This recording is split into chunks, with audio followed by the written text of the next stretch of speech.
लड़की का जॉब लगते ही वह लड़का को भूल गई। यह कहानी एक गांव की है जहां एक लड़का राहुल और एक लड़की अंकिता रहती थी। वे दोनों ही एक ही कॉलेज में पढ़ाई करते थे। अंकिता को पढ़ाई में बहुत रुचि थी और वह बहुत मेहनती थी। उसका सपना सॉफ्टवेयर इंजीनियर बनने का था और उसे एक आईटी कंपनी में नौकरी करने का ख्वाब था। वह अपने सपने को पूरा करने के लिए कठिनाइयों का सामना करने को तैयार थी। वहीं राहुल की पढ़ाई औसत थी, लेकिन उसका सपना बचपन से ही बड़े आदमी बनने का था। उसकी मन में आराम और सुख शांति की चाह नहीं थी, बल्कि वह सोचता था कि जीवन में बहुत उच्चतम स्थान तक पहुंचना है। एक दिन राहुल ने अंकिता के प्रति अपनी भावनाओं को बयान कर दिया। वह अंकिता से बहुत प्यार करता था और अपनी समर्पणता को उसे दिखाना चाहता था। दोनों एक ही कक्षा में पढ़ते थे और साथ में कॉलेज जाते थे। राहुल ने हमेशा अंकिता की मदद की। वह अपना समय निकालकर उसकी सहायता करता था। उसका प्यार और समर्पण अंकिता को बहुत खुश करता था और उसे उत्साहित करता था। अंकिता अपने लक्ष्य की ओर अपना ज्यादा ध्यान देती थी और कम लड़के से बात करने की प्राथमिकता नहीं देती थी। जब अंकिता को नई नौकरी मिली, उसका दिल खुशी से उछल पड़ा।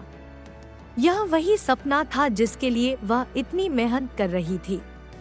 वह एक आईटी कंपनी में सॉफ्टवेयर इंजीनियर के रूप में काम कर रही थी, जहां उसे नए चुनौतियों का सामना करना पड़ रहा था। वह नए नए प्रोजेक्ट्स के लिए जिम्मेदार थी और अपनी क्षमताओं को साबित करने का मौका पा रही थी। वह न केवल अपने करियर में उच्चारित हो रही थी, बल्कि अपनी मांग के मुताबिक अपने सपनों को पूरा कर रही थी। परंतु जैसे ही अंकिता अपनी नई जिंदगी में डूबने लगी, उसकी ध्यान धीरे धीरे राहुल से हटने लगा। वह अपनी नई दोस्तों के साथ ज्यादा वक्त बिताने लगी और राहुल के साथ कम बात करने लगी। राहुल का दिल उसके इस बदलाव से अत्यधिक दुखी हुआ। वह अपनी प्रेमिका को खो देने का गम झेल रहा था और उसे अंकिता को दूसरे लड़के के साथ देखकर इतनी दर्द हो रही थी। राहुल ने सोचा कि अब उसे इंतकाम लेना होगा। उसने अपने लक्ष्यों पर फिर से ध्यान केंद्रित किया और मेहनत से काम करने लगा। वह नई चुनौतियों का सामना करने के लिए तैयार हो गया और अपनी आईटी कंपनी खोलने का सपना देखने लगा। वह अपनी मेहनत और निरंतरता के बल पर सफलता की ऊंचाइयों को छूने के लिए आगे बढ़ रहा था। जीवन ने अंकिता को एक और मुश्किल में डाल दिया। उसकी नौकरी रिसेशन के कारण खतरे में थी और उसे नई नौकरी ढूंढनी पड़ रही थी। वह तरह तरह की कंपनियों के पास इंटरव्यू दे रही थी और नई संभावित नौकरियों की तलाश में थी। धैर्य रखने के बावजूद उसकी आत्मसम्मान में कुछ कमी महसूस होने लगी। फिर एक दिन अंकिता को एक नई नौकरी मिली।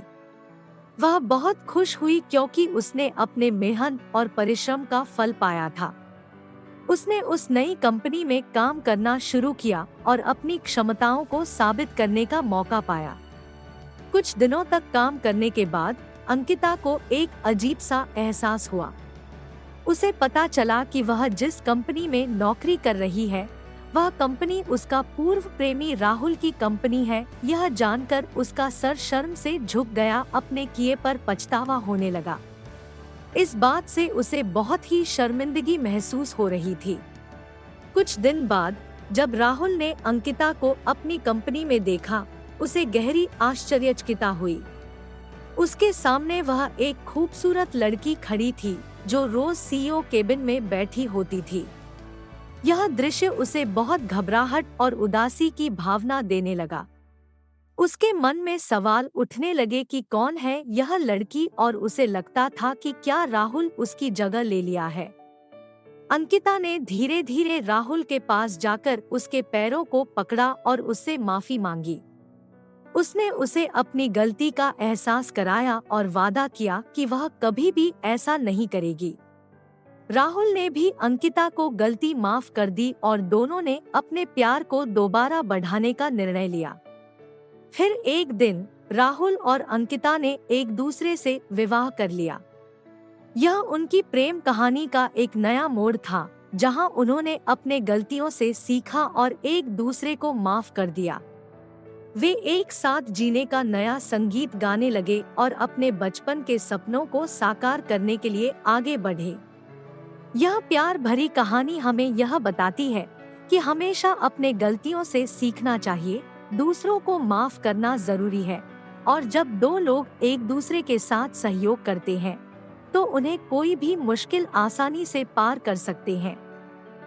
इस तरह की इंटरेस्टिंग कहानियों को सुनने और देखने के लिए इस वीडियो को लाइक करें, चैनल को सब्सक्राइब करें ताकि आपको इस तरह की नई नई कहानियों की अपडेट मिलती रहे।